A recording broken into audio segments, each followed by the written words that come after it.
Thank you.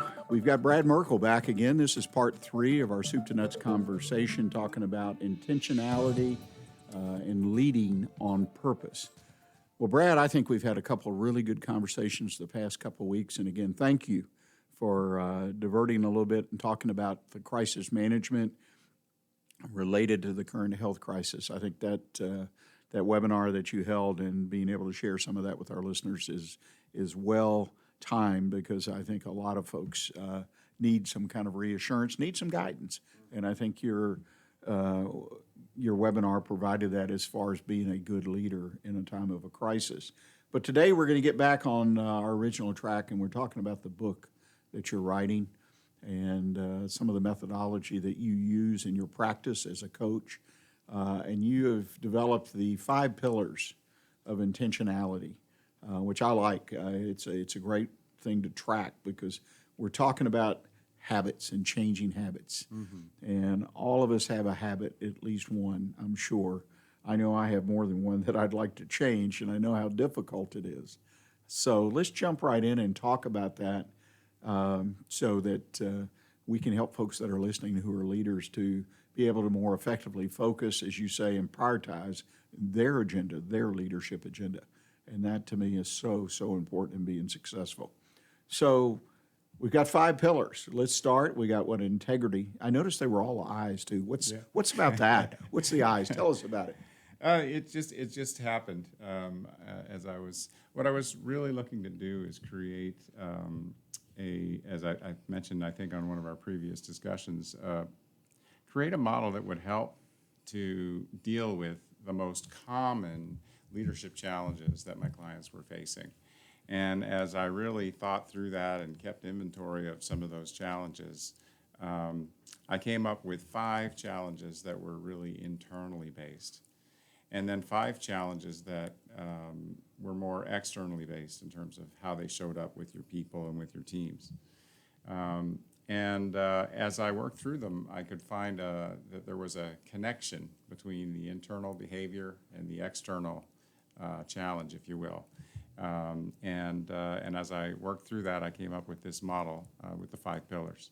So they do start with I's. So it's integrity is the first one, and then we have initiative, which is the verb initiative, in terms of getting things done, creating momentum in your organization. Then we have impact, which is about working on the right things, making sure that the things that are your organization and you as a leader are doing are creating impact in the world. The 4th one is influence, which is something that we all need to do as leaders. It is really the way that leadership occurs, is through influence. And then the last one that I talk about, which is so needed in today's world, is innovation, and how leaders develop an innovation culture in their organization. Well, you cover the waterfront there, and again, the 5 I's, okay? Well, I think you probably have a lot of fun with that. But let's jump in and get a little more detail. The first one, if you will, is integrity. And in the visual that we have here in the studio, and if anyone's listening and would like a copy of this, please let either myself or Brad know. At the end of the conversation, Brad will give you his contact information, and I provide it throughout the show. But if you'd like to see some of this information, because I know I'm a visual person, so it's available, I would assume, to share. But integrity, okay, the first I, integrity. Let's talk about that, because you've got I guess a base and then a top on this of communication and accountability. So kind of give us a synopsis of that and what it means. Yeah, so there's a great piece of work on integrity that was done by Werner Erhard and Michael Jensen, and I had the chance to go through some training in that regard. And the way that what I learned from that is that integrity, and I worked in an organization that where integrity was part of our core values, my entire career. So I thought I had a good understanding of it, but in reality, Erhard and Jensen look at integrity as a functional model, as really a function. So it either works or it doesn't work. And what I reflected on is that you can have an organization that believes in integrity as a virtue, so people will for example, strive to be honest and ethical and so on and so forth. But in that same organization, you can have people who actually don't practice integrity at all. They may show up late for meetings. They may not show up at all. They don't deliver what they say they will deliver. They don't deliver it on time. And so those are breakdowns that we have. And so what I've found is there are two keys to sort of managing that with your team as a leader. And the first is in the way that you communicate. And the second is the way that you implement a system for accountability. So I can chat a little bit about that. Well, accountability's sort of self-explanatory in Yep. itself, but I'm curious, and communication is for all fact, but I guess the first key point is you've got to bring it all together, right? The communication, the accountability, the integrity. Yep. I'm a little curious, though, and you mentioned the two individuals you work, is integrity is a functional item, but I'm sitting here and I've got a business and I say I've got 30 employees and I'm trying to be the best leader I can because I want to build a really successful business and have good people and all the right things. But integrity, how do I build that pillar? Because I'll have people from different walks of life working in different jobs, from, say, the guy that is the janitor all the way up to the guy that is my controller or whatever, different qualities of background and education and qualifications. And now I want, which I think is important, I want to focus for a moment on integrity. Right. How do I make that happen? Yeah, it can be a real challenge because everyone brings a different interpretation of what integrity means to them, right? And I think when it comes to business and when it comes to leadership, what is more important than anything is having clarity and absolute clarity in terms of expectations, and having some contracting that exists between, let's say, a supervisor and employee, that allows both parties to have input into that contract, right? And so when you have a situation where I find often with my clients there are two types of situations. One is the manager is a real visionary, and they will talk about their vision ad nauseum, right? And sometimes it can be very inspiring, but at the end of their speech, employees are left wondering, so what do we do next? Okay, where do we go with this? The opposite end of the spectrum is the manager who is very directive, who literally is instructing people on what to do next. And so how do the employees react to that? Well, they will understand what they've been told to do. They may not have much buy-in to it at all, right? Because they've just been instructed to do something and they don't know why. So what we need to do is find some common ground in between those two extremes where there is a dialogue between the manager and the employee. And that dialogue, that conversation includes really clear and concise contracting in terms of what the expectation is, when it will be delivered. Well, and the payoff from having a company that one of the goals, or if you will, the pillars, is integrity. I can see how that would absolutely, in the long run, particularly pay off, particularly in reputation and whatnot. One of the things, I got to digress for a moment, I didn't explain to people, and again, we don't have that visual, but is the base of your pillars, here in the case of integrity, it's communication. And those are what you call internal. These are the actual, I'm the leader, and these are habits that Right. so I need to be a good communicator. Is that a simple way to say it? Yes, you need to be an effective communicator. Okay. Yes, and there's a difference between good and effective. Good can sound good, and it might be very articulate, but effective means that you're causing something to happen. And then at the top of the pillar, the cap, if you will, is accountability under integrity. And these are the external, in other words, systems and support. So you start at the bottom with yourself, I assume. You work up, and so we're trying to communicate and change and implement and strengthen integrity in our Right. company. So that's where accountability then of and from the organization comes into play. Right. And accountability discussions are sometimes difficult, right? Sometimes we don't complete the task as it was, envisioned, for example. And there are a whole set of reasons for that. And often we spend our time in organizations going over the reasons, but not getting to the real solution. And so I think that's where having a really good accountability system is crucial.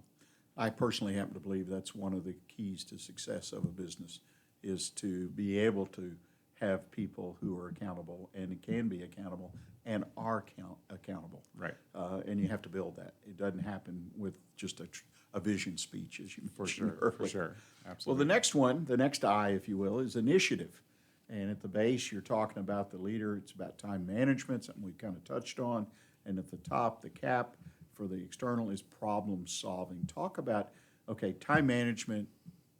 I guess we get what that is. As a leader, I've got to be a good time manager. I don't have a choice if I'm going to be an effective leader, right? Yeah. For sure. One of the things that we ask our leaders to take inventory of is we ask them to kind of go through a typical week. And we ask them to look at all of the meetings and how they spent their time and categorize it in 3 buckets. We ask them to categorize, was this great work, which means it was innovative and adding value to the company? Was it good work, which means I was doing my job description? Or was it bad work, which is literally a waste of time or, meaningless overhead? And what we find is, not surprisingly, too much of our time is spent on either bad work or just simply executing our job description. And when you're talking about leadership, you need to be shifting the percentage of your time that gets, focused on great work, on creating a future. That's innovative and value-added work. It's hard work. It's thinking. It takes time. And so most leaders don't set aside time for thinking in their calendar. So that's one of the things that we work on. Yeah, and that makes so much sense. So now we've got the pillar of initiative, people taking initiative, if you will. That's one use of it. So we're at the top. We're trying to build systems of problem solving. How does that work? So we talked about this a little bit in our first discussion, but we have this cultural issue in many companies and in our society in general, where we want to jump in and solve problems. And as a leader, jumping in and solving problems is not usually your job. So we focus with our leaders to do a couple of things, to ask questions like, why am I invited to this meeting? Or do you need my authority in this meeting in order to move forward? And so this becomes a couple of ways of leaders stepping back a little bit and encouraging their people to actually solve problems themselves, bring them solutions as opposed to bringing the problems to the leader. Well, and excuse me, you gave an example in our first program, first part of our discussion, about the individual who jumped on customer service issues like many business owners do. Particularly, I think if they're engaged, they do, because it's the lifeblood and they get it. Right. But then they bring a reaction that is basically becomes negative or counterproductive. Correct. And it's so important.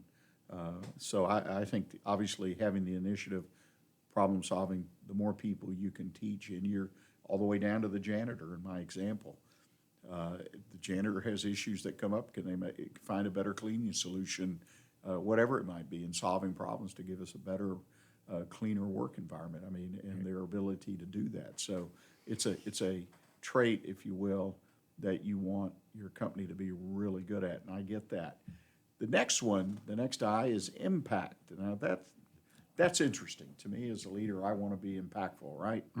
Or I should. I mean, that's why I'm there. I want to have impact. Sometimes it's not the right impact, but I want to have impact.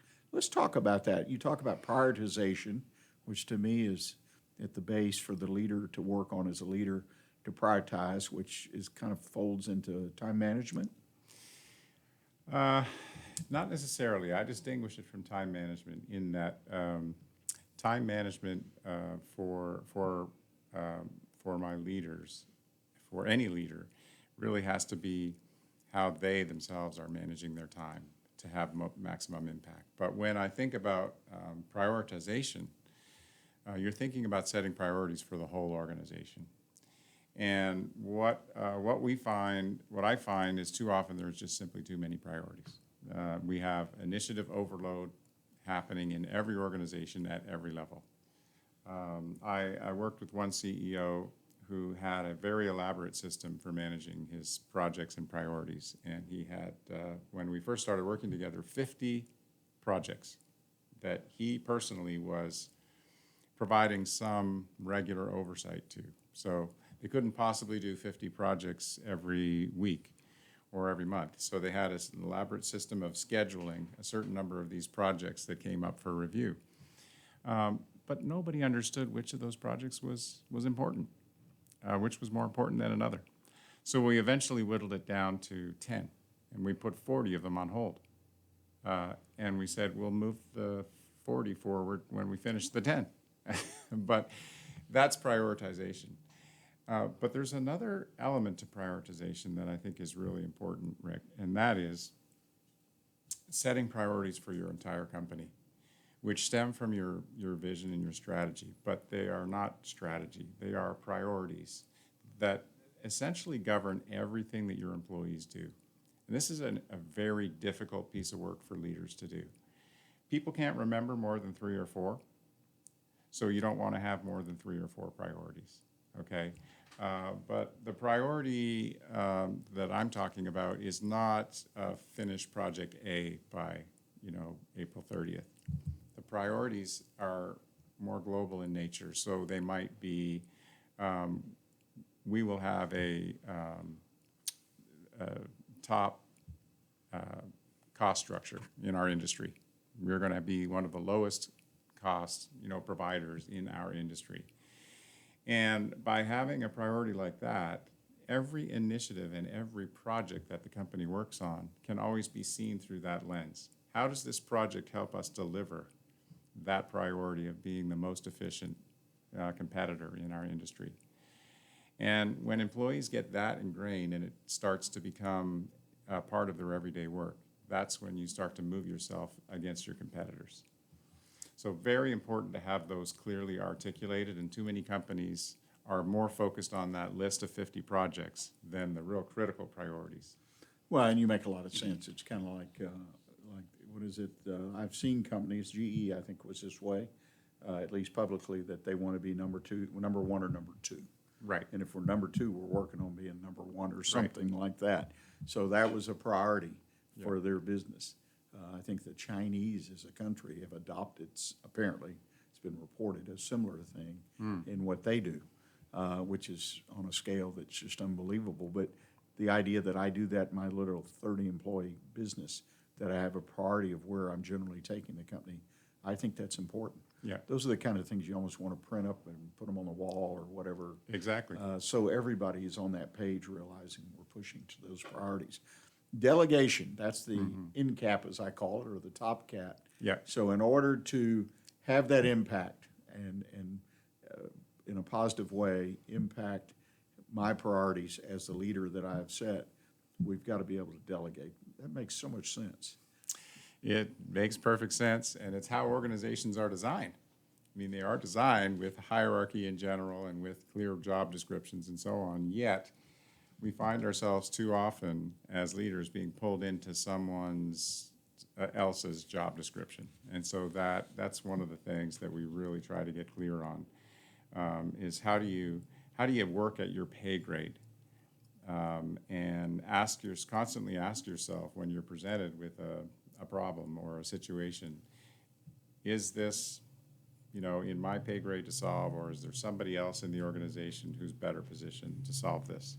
That's a tough question because we have a natural desire to jump in and help.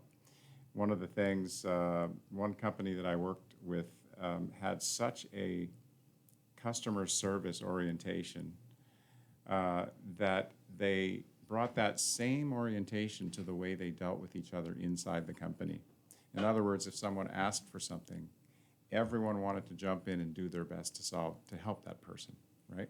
And on one hand, you say, well, what a beautiful culture. Everybody's supporting each other.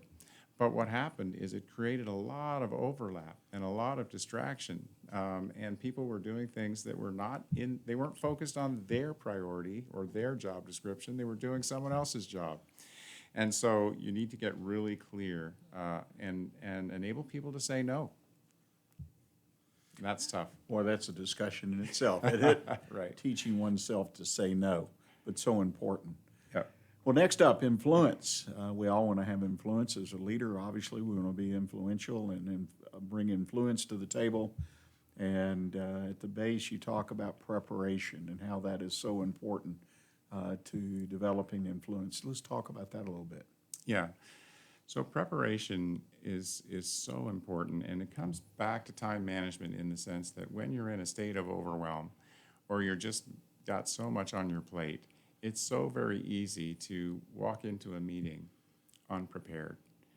Not having read what the meeting is about, not having read the briefing materials in advance, not having thought about, well, how does this topic fit in with my priorities that we talked about earlier? And if it doesn't fit in with my priorities, how should I address that as a leader? What questions could I ask this group? And then coming into that meeting fully prepared to have an influence, to influence the group in the direction that is needed. Too often we find ourselves just reacting in the meeting, coming in as a leader and seeing something and having questions and firing questions off and asking, what about this, what about that, testing. But we actually could have done a lot of that preparation and been much more impactful and much more influential throughout by having our messages prepared in advance. Yeah, and that goes back to me to the basic preparation to do your work on a daily or weekly or monthly basis. And, one of the things that I always admired about Winston Churchill, based on what's been written, is how he prepared his speeches, which was a main priority with him. That was his ability to deliver that message to the country in a crisis time, but he spent hours practicing, changing, and so if you don't get it, preparation, and it paid off. Yeah. Because he was able to lead, apparently successfully, from everything I've ever read, Right. or very successfully lead, in that case, a country, which happened to be his business. But it's always there for preparation. Mm-hmm. And listening, we're back to listening again. Yeah. We need to teach a class on effective listening. I'm telling you, this is important. We do, because influence only happens when you're listening, right? People misinterpret that a lot, and they think that, if I'm the leader and I give instructions, then I've influenced people. No, you haven't. Influence only happens when you listen first, and you truly understand and put yourself in the other person's shoes. And so one of the things that I work with my leaders on is actually how to be quiet, which is very hard for most managers and most leaders.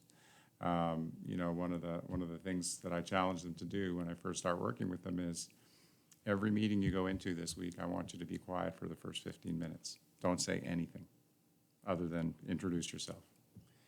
And they all come back to me saying, that's the hardest thing I've ever done. But it puts them in a different mindset where they're actually paying attention to people and what they're saying. And they're not jumping ahead, and they're not inferring, and they're not making assumptions. And it creates a whole different kind of dialogue. That's a wonderful, wonderful exercise. I have a client that I was working with recently, and they, from old school, which is a good thing in my mind, but they had that characteristic that they were misconstrued, that they were going to do, we got to do it their way or the highway, which was never intention. What it was, they carefully prepared and thought through, so then when they had that meeting, they knew where they wanted to get from A to B. Right. But they were not an effective listener, and even to the extreme, some people interpreted it as very negatively, saying, well, they're not open to suggestions, which they were. But because of the way they presented themselves and felt like they had to make that first conversation in charge, and Right. plus their tone and everything, because they were problem solver and they had spent time, because they knew about it, Sure. or more reflective on it before the others. So, we had to, like you say, got to back down, and I like your exercise. I may steal it. I think that's wonderful. Yeah. Just be quiet. Yeah. Be quiet. Well, last but not least is innovation. Boy, what a thing. Innovation, change is happening all the time. Leader, you say, needs to work on being inspirational, being inspiring. And what does that entail? That's interesting. Well, one of the ways that I like to describe this is to try and create a culture in your organization that is, instead of a no, we can't culture, to a yes, we can culture. And quite often, and you see this in any business, no matter how small, you have to have some rules and some policies in place, right? Customer brings back a defective good, or customer's unsatisfied with your service. What's your policy? Well, it might be no refunds, or it might be what have you, right? So we all have these policies in place, and it's just so easy to say, well, that's our policy, that's how we work, that's the structure, so the answer is no. And what I challenge my leaders to do is to create an entire culture where, if you're doing some of these other things we talked about, and you have clear priorities, and you are listening all around, internally and to your customers, that you can create a yes, we can culture. That's a very inspiring place to work. That is a very motivating place to work, and it's what this current generation is looking for in their work. They want to make a contribution. They get it. They want to make a difference in this world. They're not showing up to work 9 to 5 and take home a paycheck. So it's real important that leaders focus on that and really think about how do they inspire their people. Well, and I would absolutely agree with you 100%, particularly when you're either young working with old, or old working with young, or however you want to. You're going to have a mixed group, but you've got to be inspirational to get the response from people who may not want to respond simply because of your age. Yeah. I mean, and that's more and more diverse. For sure. I ran into that early in my career where we had women managers, supervisors in the industry we're in. They were the best.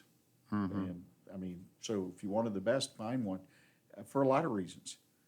But we had some older men working in the positions in the production, and we would have resistance because of that was the thought process then, that, well, I don't work for a woman, and these were good production people. They were good people. Yeah. But we had to break that down, and that was one of the common challenges that we had, particularly in the better workforces, because, again, they had the older people, a lot of men, some women in the production lines they were the ones with the experience. Right. So basically teaching the leaders, if you will, in that case managers, that you need them, and they've got. So how do we build this connection? And what you're talking about on the cap of this pillar of innovation, you have experimentation, and I think that's a pretty good place to, as we wind down our conversation, to be at. Experimentation, boy, that fits, doesn't it? I mean, it's great. Yeah, we talked about this a little bit in our first chat as well, but it's if you don't experiment, you don't innovate. It's as simple as that. And so then you ask the question, fine, well, why don't companies do more experimentation? And more often than not, what it comes down to is not necessarily business risk, but it comes down to personal risk. Right? So if I'm going to propose something new here, and it's my project, and it fails, then I have a black mark, right? And that's worse than if I have no marks at all. So I'll just keep my head down and keep doing my job. And so we work with our leaders to really try to break that mold of creating a safe environment for their people to take personal risk, put new things in place. Always be experimenting, trying things different with their customers, with their business, to see what works. We don't know until we try it. And when it fails, it doesn't become a black mark. It becomes something that didn't work. What do we learn from that? And you build this library of learnings that actually becomes a competitive advantage over time. So I think this is really important, something that every business needs to do more of. Yeah, I absolutely, I mean, I'm sitting here kind of getting excited because, like you say, the innovation is not going to happen without the experimentation and the ability as an external that you get the people who work for you. And it may not be everybody, at least in my experience, but you get people buying into that, hey, it's okay to experiment, to try, my example earlier, the janitor to try a new cleaning solution that may, Sure. you know, he might speak to his supervisor and say, will you buy me a gallon of this or that? Or I think I've heard about it from other people. And that's the thing is the experiences that people are having, what they see and hear is different for everybody. Right. And so you're plugging into that resource and pulling it. It's like a collaboration, Right. indirectly, as I call it, where you bring all that up.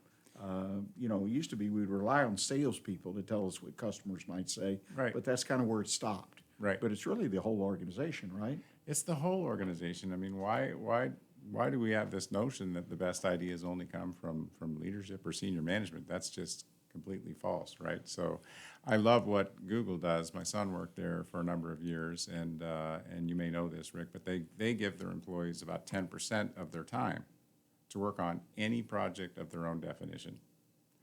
That, you know, could be in any, that it has to be related to their business, but it could be completely new and innovative. And they really enable that. They allow them to access other people in the company and to engage other people to come on board with their project and support them. And so they kind of learn a lot of leadership skills even as they go through this. But that opens up the whole company, every employee in the company, to thinking about what could we do better? How can we innovate? How can we experiment? And they get to actually have a stake in it. They're the people who know the business best. Yeah, there's no doubt about it. The person who's doing it each and every day, or the janitor who's cleaning up after all those people and what he or she Right. sees. So, great conversation, great soup to nuts conversation. Brad, you're writing a book, Intentionality is leading for purpose. I guess I should say it, leading for purpose. When is this book going to be available? Any idea? Yeah, I'm working on it a little bit every day. I'm hoping to finish it this summer, and so as soon as I do, I'll certainly let you know about it and maybe come back and have another conversation. Yeah, I'd love it. Now, if people want to get in touch with you and talk about maybe what we talked about today, or they're looking for a good coach to work with them and their leadership challenges and whatnot, what's the best way for folks to get in touch with you? You can find me at my website, merkelgroup.com. They can find me on LinkedIn. They can find me on a number of places. But look for the Merkel Group, and I'll give you my email, and you can keep it in or put it in your links, perhaps. But I'm more than happy to take questions, or anyone who would like to reach out. I'd love to have a conversation with you. Great way to be innovative, isn't it? Yeah. Thank you so much. Enjoyed your presence. And ladies and gentlemen, that brings us to the end of our Soup to Nuts conversation about intentionality, leading on purpose. I think that's a great, great observation. And I look forward to seeing your book, Brad. Thank you again so much. Thank you, Rick. Much appreciated.